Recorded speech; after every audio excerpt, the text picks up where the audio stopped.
बिस्मिल्लाहिर्रहमानिर्रहीम, अस्सलाम वालेकुम। उम्मीद है कि सब खैरियत होंगे। इसमें हम लोग आप लोगों से एमडी के रिकंडक्ट के चांसेस के हवाले से हम लोग अपने डिटेल में शेयर करें कि आपको पता चले कि इस दफ़ा जो सिंध के अंदर एमडी कैट कंडक्ट हुआ था डाउ यूनिवर्सिटी की जानिब से, उसके में बहुत ज़्यादा इशूज़ देखने को मिले थे और पेपर लीक होने के हवाले से जो है काफ़ी बात की गई थी। और इसके अलावा इस्लामाबाद हाई कोर्ट के अंदर ये कि पेटिशन चल रही है कि जेमू का जो टेस्ट है उसमें 30 एमसीक्यूज़ जो है वो आउट ऑफ सिलेबस एमसीक्यूज़ थे। ठीक है, तो ये दोनों केसेस जो है वो बहुत स्ट्रॉन्ग है और सिंध हाई कोर्ट की जानिब से जो है वो कमेटी भी बनाई गई थी और वो इन्वेस्टिगेशन के बाद अब 26 अक्टूबर को दोबारा इनकी हेयरिंग होनी है। अब ज़्यादा चांसेस है कि जो कमेटी है वो ये कंफर्म कर देगी कि एमडी कैट जो है सिंध के अंदर लीक हुआ था और उसके बाद जो है डेफिनेटली फिर सिंध हाई कोर्ट जो है वो एमडी कैट रिकंडक्ट के हवाले से जो है फाइनल ऑर्डर दे देगी। ठीक है, इसके अलावा इस्लामाबाद हाई कोर्ट की बात की जाए तो इस्लामाबाद हाई कोर्ट में काफ़ी स्ट्रॉन्ग केस है। इसमें पता चले कि जेमो का जो एग्ज़ाम था वो बहुत मुश्किल था, स्टूडेंट्स के अच्छे मार्क्स नहीं आ पाए, जिसमें उन्होंने 6 जो है ग्रेस मार्क्स दिए। इसके बावजूद जो है 24 सवालात का जो है उन्होंने आंसर नहीं दिया कि 24 सवालात भी जो है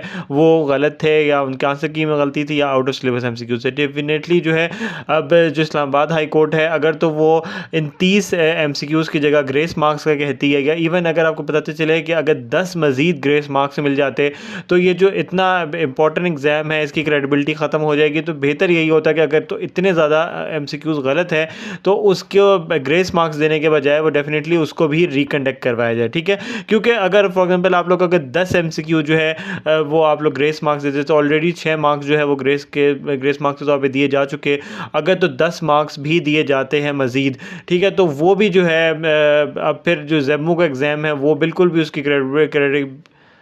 उसकी क्रेडिबिलिटी जो है वो ख़त्म हो जाएगी। और आम सी बात है कि एक एमसीक्यू की जो वेटेज है वो भी बहुत ज़्यादा होती है। अगर एक एमसीक्यू जो है वो 0.25% जो है वेटेज रखता है एमडी कैट के कंप्लीट एग्रीगेट में, तो इसी तरह 4 एमसीक्यूज़ अगर ग्रेस मार्क्स मिलते हैं तो 1% एग्रीगेट को चेंज करता है। और कहाँ मतलब अगर 10-15 एमसीक्यूज़ गलत हो जाते हैं, उनके ग्रेस मार्क्स मिल जाते तो डेफिनेटली फिर इसकी जो क्रेडिबिलिटी है वो ख़त्म हो जाएगी और दोबारा से कराना ही, रिकंडक्ट करवाना ही ज़्यादा अच्छा पॉसिबल सोल्यूशन होता है। ठीक है, अब इसके अलावा बताते चले कि जो इनकी जानिब से जो पेटिशंस में दायर की गई और जो कंप्लीट जो सिंध हाई कोर्ट में जो है वो आप लोग देख सकते हैं कि इसमें जो आंसर्स दिए गए इसमें भी कंप्लीट डिटेल्स है। ठीक है, इसमें मजीद उन्होंने बातें लिखी हुई है कि आईबीए कराची जो है वो 10,000 स्टूडेंट्स को कंडक्ट करवा सकती है, इसलिए आईबीए कराची जो है वो कंडक्ट नहीं कराएगी। डेफिनेटली सिंध हाई कोर्ट ने ये पूछा था कि अगर डाउ नहीं करवाएगी तो फिर अब कौन टेस्ट रिकंडक्ट करवाएगा। ठीक है, ज़्यादा चांसेस है कि जेएसएमयू को जो है दोबारा से ये टास्क दिया जाएगा कि वो अपना एमडी कैट जो है वो सिंध के अंदर वो दोबारा रिकंडक्ट करवाए। ठीक है, इसमें सबसे इंपॉर्टेंट पॉइंट जो रेज़ किया गया वो यही देखा जा सकता है कि एक ही इंस्टीट्यूट के रानीपुर में जो है खैरपुर के अंदर उसमें 30 स्टूडेंट्स के 190 प्लस मार्क्स है। डेफिनेटली मतलब इसमें ये रेज़ किया जा रहा है कि कोई ना कोई जो है वो पेपर लीक कहीं ना कहीं सिंध में हुआ है और अगर वो कहीं भी अगर सिंध के अंदर लीक हुआ है तो उसका जो क्रेडिबिलिटी है उसकी भी ख़त्म हो जाती है और एमडी कैट को फिर रिकंडक्ट करवाना है जो है वो लाजमी बनता है। ठीक है, इसके अलावा जो पीएमडीसी की जानिब से जो एक और इन्होंने ये लिखा है कि हम लोग जो है पीएमडीसी जो है वो एक एग्ज़ाम नहीं कंडक्ट करवा सकती। इसकी मेजर वजह यह है कि पूरे पाकिस्तान के अंदर जो है वो मुख्तलिफ जो है वो बोर्ड है और मुख्तलिफ उनकी टेक्स्ट बुक्स होती है और एक ही मतलब एक ही एग्ज़ाम अगर पूरे मुल्क में कंडक्ट कराया जाए तो उसमें जो है वो सिंध स्पेशली जो है सिंध की जो टेक्स्ट बुक है वो बहुत चेंज है, उसमें वो बहुत ज़्यादा इशूज़ आ जाएंगे और जो बहुत बड़ा डिफरेंस हो जाएगा कि सिंध का जो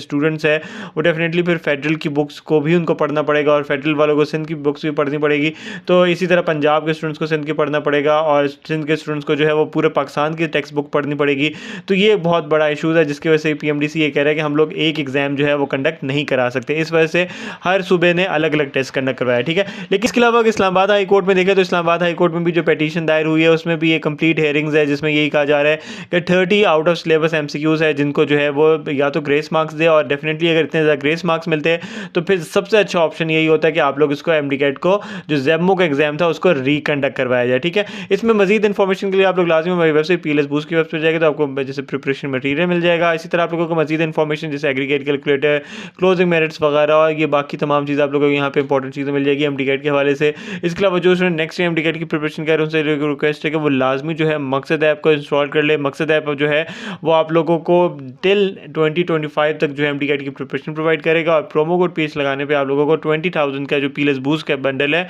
वो भी फ्री ऑफ कॉस्ट मिलेगा और साथ के साथ आप लोगों को जो है वो मजीद डिस्काउंट से मिलेगा। ठीक है, और इसमें काफ़ी कंप्लीट पैकेज है, मतलब कंप्लीट इसमें सेशन होगा, लाइव क्लासेस होगी, आपसे जो है डिस्कशंस होगी, व्हाट्सएप ग्रुप होगा, काउंसलिंग सेशंस हो गए, तो ये बहुत ज़्यादा हेल्प आउट करेगा। ठीक है, इसके अलावा पता चला कि जो MD-CAT की मज़ीद जो है